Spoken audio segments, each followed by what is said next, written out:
What I really was captivated by were the similarities in the women that I studied, and the ways in which certain characteristics they had, which at that time were not necessarily thought of as leadership characteristics, exemplified their style and really gave them strength in their organizations.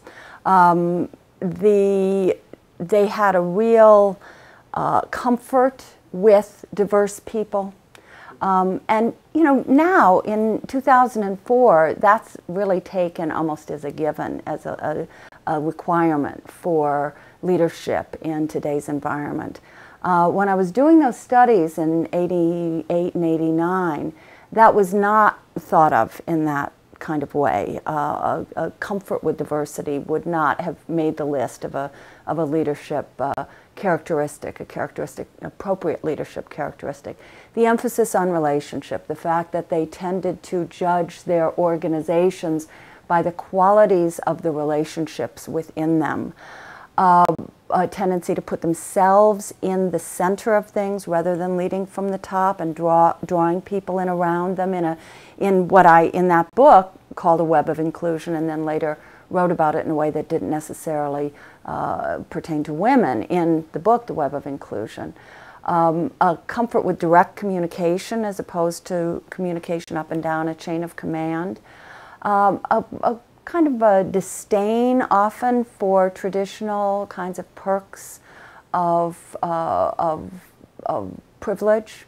One of the things that struck me with the women that I did the diary studies on is that all of them had made a point of trying to have their office in the middle of things rather than isolated or segregated from their people. And one of the women had, Dorothy Brunson, even had a glass office so people could see her. She wanted people to really have exposure to her. And then also a refusal to compartmentalize their lives, an ability to draw information, observations from their personal relationships and bring them with them to add insights into their work, which I'd always found in the workplaces that the very traditional workplaces that I'd been a part of, was not considered helpful. So I was excited to look at these characteristics, and I felt, and this has been, I think, the reason that book has been in print for 15 years, etc. I felt that these qualities of leadership were going to become more appropriate, more acceptable, and more sought after as the nature of technology and the nature of the economy changed. I don't think I recognized or could have understood the extent to which that would be true. You know, for example, direct communication.